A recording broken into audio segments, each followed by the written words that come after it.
Hi hello అందరికీ నమస్కారం. ఈరోజు నేను బ్రౌనీ ట్రై చేద్దాం అనుకుంటున్నాను.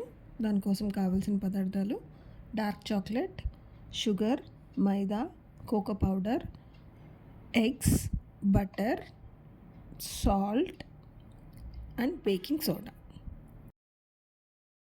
ఈ రెసిపీని నేను ఫస్ట్ టైం ట్రై చేస్తున్నానండి. నా దగ్గర ఉన్న ఫ్లవర్ షేప్ మౌల్డ్లో వేయటం వల్ల షేప్ అంత పర్ఫెక్ట్గా ఉండదు. But square shape moulds use చేసుకుంటే చాలా బాగా వస్తుంది. ఇప్పుడు ప్రాసెస్లోకి వెళ్ళిపోదాం. ముందుగా ఒక బౌల్ తీసుకొని అందులో డార్క్ చాక్లెట్, బటర్ వేసి డబుల్ బాయిలింగ్ మెథడ్లో చాక్లెట్ని మెల్ట్ చేసుకోవాలి.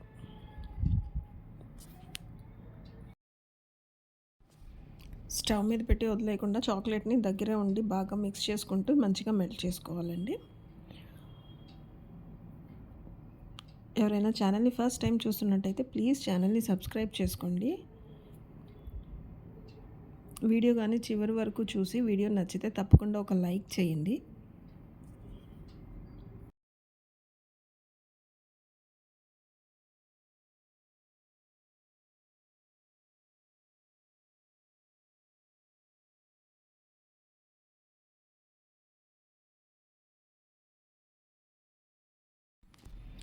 ఈ విధంగా చాక్లెట్ని మెల్ట్ చేసుకొని పక్కకు తీసుకోవాలి. తర్వాత ఒక మిక్సర్ జార్ తీసుకొని అందులో షుగర్, ఎగ్స్, కొంచెం వెనీలా ఎసెన్స్ కూడా వేసి బాగా మిక్స్ చేసుకోవాలి.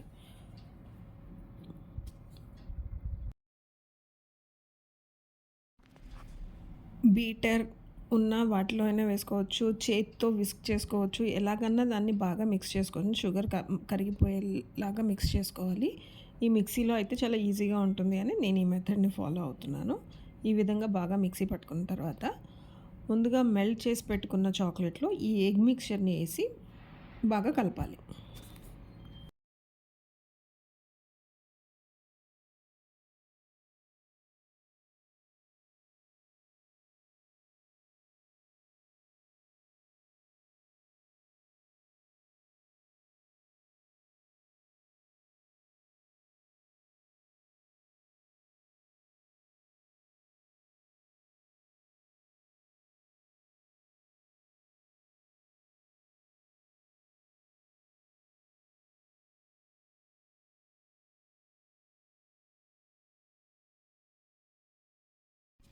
ఇలా మంచిగా చాక్లెట్, ఎగ్ మిక్చర్ రెండు బాగా మంచిగా మిక్స్ అయిపోవాలి.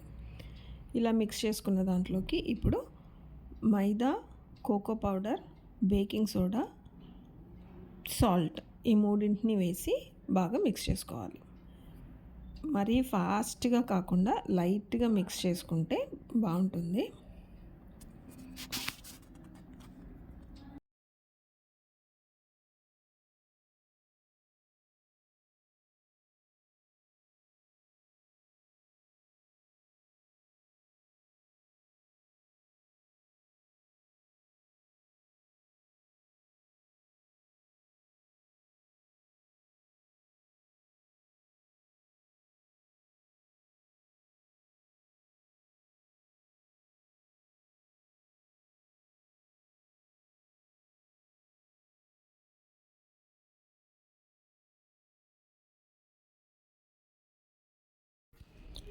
ఇలా మంచిగా మిక్స్ చేసుకున్న ఈ మిక్చర్ని ఇలా ఒక సిలికాన్ మౌల్డ్లో పోసుకుంటున్నాను నేను. ప్రస్తుతానికి అదే ఉంది కాబట్టి. దీంట్లోనే కాదండి, ఎలాంటి దాంట్లో అయినా వేసుకోవచ్చు. మనం ఇంట్లో వరకే కాబట్టి మనం ఎలాగైనా వేసుకోవచ్చు. ఈ పైన చాక్లెట్ చిప్స్ కానీ లేకపోతే డార్క్ చాక్లెట్ని కొంచెం తురిమి కానీ వేసుకుంటే బాగుంటుంది. ఇప్పుడు దీన్ని కుక్కర్లో బేక్ చేయబోతున్నాం. కుక్కర్లో కొంచెం కింద సాల్ట్ వేసి దానిపైన ఒక ప్లేట్ పెట్టి దానిపైన ఈ బ్రౌనీ మిక్చర్ని తీసుకెళ్ళి పెట్టి 20 to 25 మినిట్స్ దాకా బేక్ చేసుకోవాలండి. ఒకసారి ఒక పిన్ గుచ్చి చూస్తే దానికి ఏమీ అంటుకోకుండా వస్తే తీసేయచ్చు.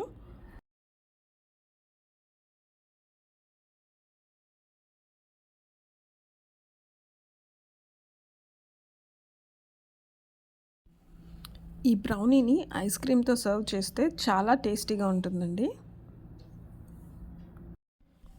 ఒక 30 మినిట్స్ వరకు బేక్ చేసుకొని తర్వాత తీసి డీమోల్డ్ చేసి దాన్ని కేక్గా పీసెస్గా కట్ చేసుకోవచ్చు. టేస్ట్ మాత్రం బాగుండిందండి. షేప్ కొంచెం అటు ఇటుగా ఉండింది. It's okay. మన ఇంట్లో చేసుకునేది కాబట్టి పర్లేదు. వీడియో గాని మీకు నచ్చినట్టయితే తప్పకుండా ఒక లైక్ చేయండి. ఛానల్‌ని సబ్స్క్రైబ్ చేసుకోండి.